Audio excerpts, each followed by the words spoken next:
okay, if I'm doing it online, is it fully, totally, 100% online? Like,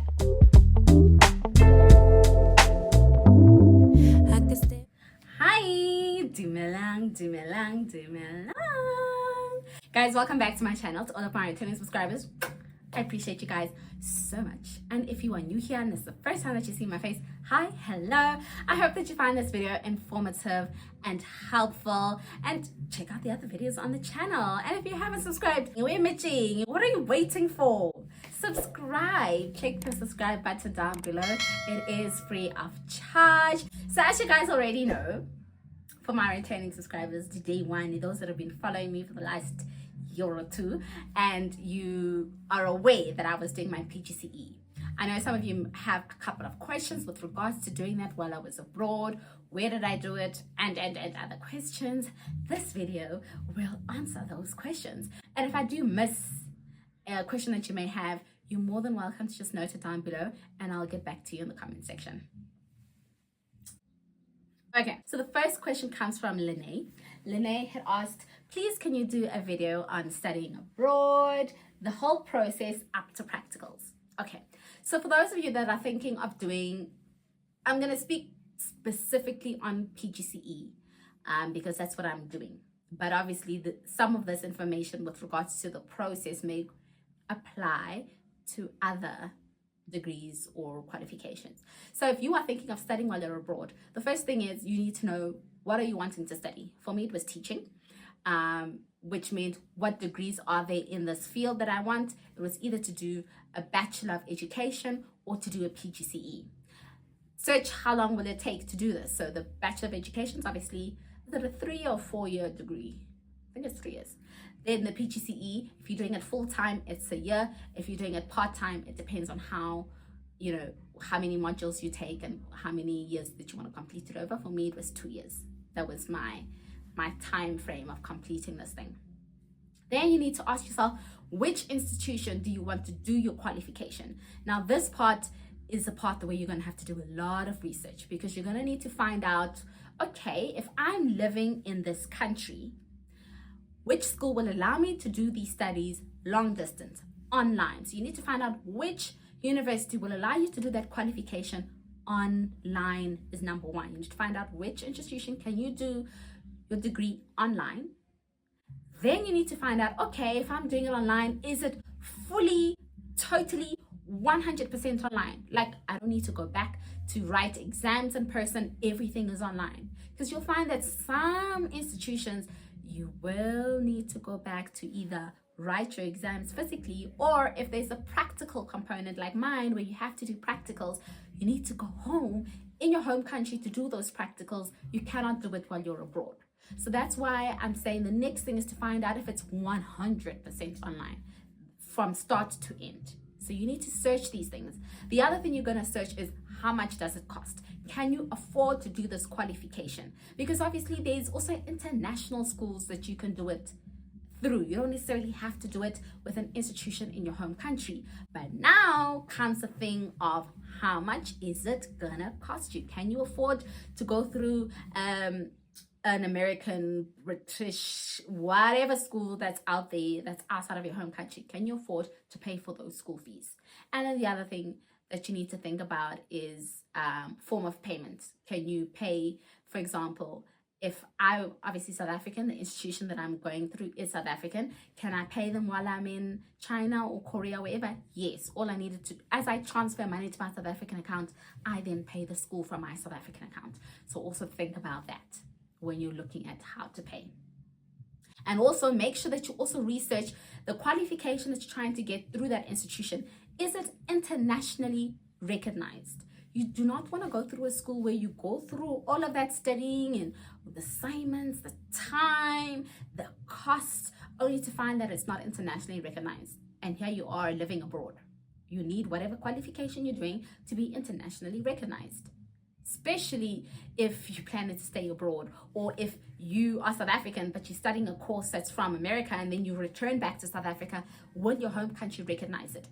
In terms of teaching qualification or PGCE, if you are doing it that's from an institution that's outside of South Africa, you need to find out will you be able to be a registered licensed teacher in South Africa using that degree? So let's say you wanted to study through Moreland University.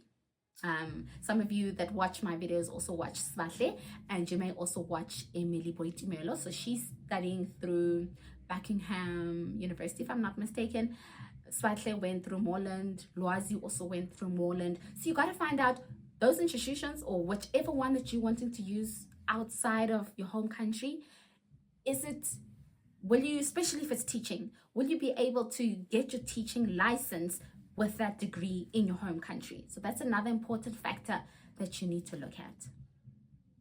I hope this answers your question of what you need to do. But I guess in terms of, for me, so what I did is I first did my research to find out, okay, I don't want to do my B.Ed because B.Ed is 3-4 years. I'm just adding on top of what I have. So I found I could do a PGCE. Okay, PGCE, how long will it take me? How much does it cost? I found that it's cheaper to do it through an institution such as Two Oceans or even Stadio.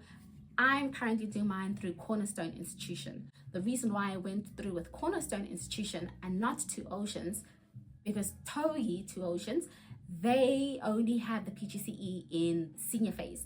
I wanted mine to purposefully be in foundation phase or intermediate phase. I wanted primary school kids.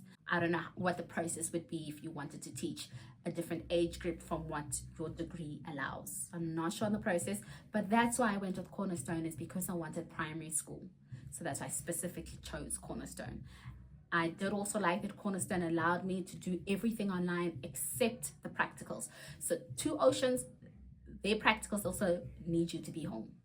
Or actually, no, you could do it online. But anyways, Cornerstone, they said that I could do, the first 2 weeks, I could do a research assignment, some sort of assignment thing. So I wouldn't need to come home for that. The second set of practicals, they said I could do it internationally, but I would need to send them the details of the international school. They would need to approve it, which meant that I only needed to come home for the third set of practicals. So for me, Cornerstone made sense. So I went with Cornerstone. So everything is online. So whenever there's a test, I write it online. If there's an assignment, I do the assignment, I submit it online. Because I'm in China, I needed to make sure that I have VPN so I can access my student portal, access Google, and all of those other resources that I use to do assignments. So make sure that you've got VPN before moving to China. So yes, everything is online, and the only thing that I needed to be back in my home country for is the practicals. So what Cornerstone didn't tell me, they told me that for the first set of practicals, I can do a portfolio assignment. So when it was now time to start to do these things, they tell me that bear in mind that if you're going to do this, some schools like in New Zealand and other countries prefer you to do these many hours of practicals physically and not, practice an assignment. So that may be an issue when I'm applying for a job with those countries. That's why I was like, I'm not going to do the assignment route. I'm rather just going to go home and do all 3 sets of practicals, just so that future me won't experience any issues. The other thing I went with Cornerstone and not a company like UNISA is I found that a country like Dubai, there are some schools that are very picky and may not take teachers that have a teaching qualification from UNISA. That's what I heard. So I avoided UNISA for that reason. But again, guys, do your own research, find out for yourself. Don't just do based on what I'm telling you. If you go onto the Facebook group of South Africans in China or South Africans in Korea and you search PGCE or Bachelors of Education to find out where people are doing it, you'll find a whole list of institutions. So there's places like Cornerstone Institution, Two Oceans Institution, there's Stadio, there's Moreland University, University of Sunderland or Sutherland, Essex, UniCAF, you can do it through the University of Liverpool, this University of Buckingham, or Buckingham, one of the two. But there's a whole list of institutions that you can do it through. If you would like me to do a video on institutions that you can do your PGCE while you're abroad, let me know. I'll do it in a separate video. But that's to answer Lynn's question. Next question reads, What are your subjects and phases? This is from one D. So it's asking, what are your subjects and phases? So I am doing my PGCE in the intermediate phase. Subjects I'm doing is English home language, English home language, English first additional language. I'm also doing Afrikaans as an additional language. I am also doing social sciences and maths. So those are my subjects. I purposefully chose English home language and English additional language because I'm currently an ESL teacher, so I wanted to continue that. But also, there weren't too many options available to me because my bachelor's degree did not have teaching subjects, and I didn't necessarily want to be doing bridging courses for a very long time. So my first year of my PGCE, I was doing undergraduate subjects because my bachelor's degree did not have teaching subjects. So my first year, I was doing undergrad subjects. Second year, I'm now finally doing my PGCE modules, my teaching subjects, and then I graduate. Yay. Next, let's see, next question. One delay, he sent me a couple of questions. He's asking, how long are the practicals that you are meant to do?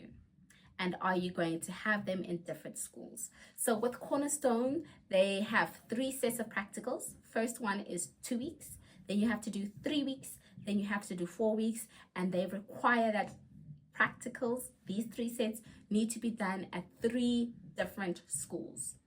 So it's up to you which 3 schools you do.